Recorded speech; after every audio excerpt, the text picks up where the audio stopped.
구성하는 원소가 아닙니다. 그래서 지금은 92가 정답인데 그 당시 원소는 이런 원소도 아니고 물불 공기흙으로 아리스토텔레스가 그 사원소로 우주를 만들었다 이겁니다. 근데 그 사원소 그 우주론에서는 사원소가 무게 때문에 항상 무거운 것이 밑으로 가야 된다. 즉 아리스토텔레스의 운동론에서는 무거운 공과 가벼운 공이 있으면 무거운 공이 먼저 떨어져야 됩니다. 왜냐하면 무게라고 하는 것이 밑으로 가려고 하는 어떤 그 노스텔지아 같은 거죠. 가려고 하는.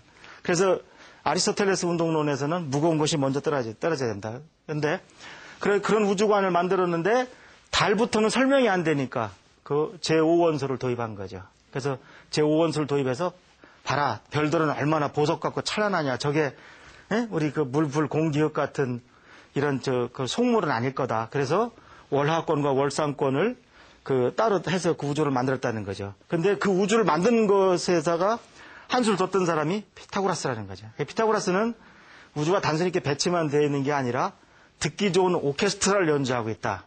이유가 뭐냐? 그 피타고라스는 우리 모든 그 아름다운 그 뒤에는 숫자가 있는데 그 황금 비율이 뭔지도 그 우주의 비밀 2분의 1 플러스 루트 5라는 것도 찾아내고 그 다음에 우리가 음악에서 삼화음을 만들 때 으뜸음이 정해지면 딸림음이 정해지는데 둘 사이에는 그 현의 진동의 그 어떤 그 길이 숫자의 비밀이 있다. 이런 걸 발견해서 이 우주가 어떠한 형태로 창조되었든 혼돈 속에서 태어났든 우주는 저어올 수밖에 없다. 그래서 피타고라스가 돋보였던 거죠. 그래서 제가 오늘 강의 준비를 하면서 고대 우주 부분은 다른 부분은 다 익히 사실 아시는 얘기고 이름만 외우면 되잖아요. 뭐 탈레스는 물로 돼 있다. 다 한 번쯤은 다 공부해 보셨잖아요.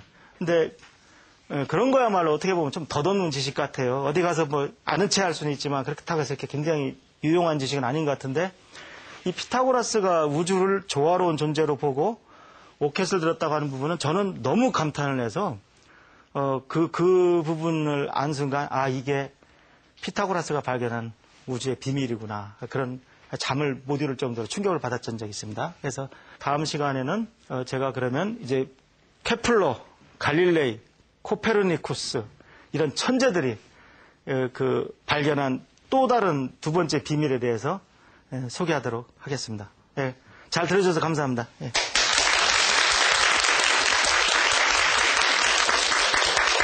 네, 오늘 강의 잘 들었습니다. 그런데 앞서 말씀해 주시면서 우리나라가 과거에 우주에 대해서 잘 이해를 하고 있었다라는 부분이 특히나 이 가슴에 많이 와닿는데요. 국기를 보더라도 정말 우리 태극기가 우주에 대한 이해를 바탕으로 하고 있다라는 건 알고 있었는데 우주에 대한 이해를 바탕으로 한 국기가 우리나라 국기밖에 없다라는 거는 미처 생각하지 못했거든요. 그런데 우리 민족이 이렇게 우주에 대해서 많은 이해를 하고 있었는데 어떻게 하다가 그런 이해 같은 거를 관심을 조금 잃어버리게 된 걸까요? 우리나라가 옛날에 천문학이 굉장히 발전했다는 증거가 있습니다. 예를 들면요. 지금 우리 해초가 해초가 항해했다 그러잖아요. 근데 나침반이 없으면 사실 우리가 밤낚시도 못 갑니다. 해안에서 한 30km만 멀어지면 방향 잃어버릴 겁니다. 그러니까 해초가 거기까지 장보고가 저쪽 아프리카 근처까지 갔다는 얘기는 굉장히 항해술이 발전했다는 거고 항해술이 발전했다는 것은 천문학 없이는 안 됩니다. 네. 또 하나는 우리 순수한 한국 이름을 가진 별자리가 거의 없어요. 우리가 얼마나 우주를 좋아하는 그 민족입니까? 그런데 지금 우리 순수한 우리 이름을 가진 별 이름이 좀생이 하나 남아 있습니다. 그러니까 플레이아데 성단을 좀생이라고 부릅니다. 그래서 그것도 하필 남아 있는 게 또 좀생이에요. 그래서 그 이름이 하나 남아 있고 금성을 개밥바락이라고 부르는 거 두 가지가 남아 있습니다. 그래서 저는 참 그 부분이 안타까워요. 왜 이렇게 잊혀진 걸까요? 그러니까 우리 고구려 때는 별의 나라였고 정말 청룡백호 주작현무 같은 그것이 우리 그 별자리거든요. 바로 태왕사신기가 바로 별자리입니다. 고구려는 고분의 임금이 죽으면 그 안을 사신도로 장식해 놨던 이유가 그 안을 우주로 만들어 준 겁니다. 그 다음에 우리 세종대왕님도 거의 천문학을 최고로 발전하게 만들어 주신 그런 성분이었고 나라가 융성할 때는 제가 천문학자여서가 아니고 나라가 융성할 때는 국민들이 우주에 관심을 갖게 되는 겁니다. 그러니까 좀 속되게 표현하면 먹고 살기 바쁘면 누가 우주에 관심이 있어요? 뭐 혜성이 나타났다 해도 아무도 안 본단 말이죠. 이제 나라가 부강해지면 비로소 이제 나는 어디에서 왔나, 이 우주는 얼마나 큰가 이런 생각을 하게 되는 겁니다. 예, 그래서 우리가 역사를 통해서 가장 강성했던 고구려 시대하고 조선의 특히 세종임금 당시에는 아주 찬란한 천문학이 있었고 우리 후손들이 지금 그걸 잊어버리고 사는 겁니다. 그게 안타깝습니다. 네, 정말 안타깝네요. 그리고 앞서서 첨성대를 통해서도 우주에 대한 이해를 우리가 확연하게 볼 수 있다라고 말씀해 주셨는데 이 밖에도 우주와 관련한 문화유산들은 어떤 것들이 있습니까? 네, 아주 제일 좋은 예가 그 우리 10,000원짜리 지폐 뒤에 들어가 있는 천상열차 분야지도죠. 예를 들어서 하늘의 지도가 있고 땅의 지도가 있으면 어느 것이 더 중요하겠습니까? 그런데 우리 온 국민들이 그 땅의 지도의 대표적인 대동여 지도는 다 알잖아요.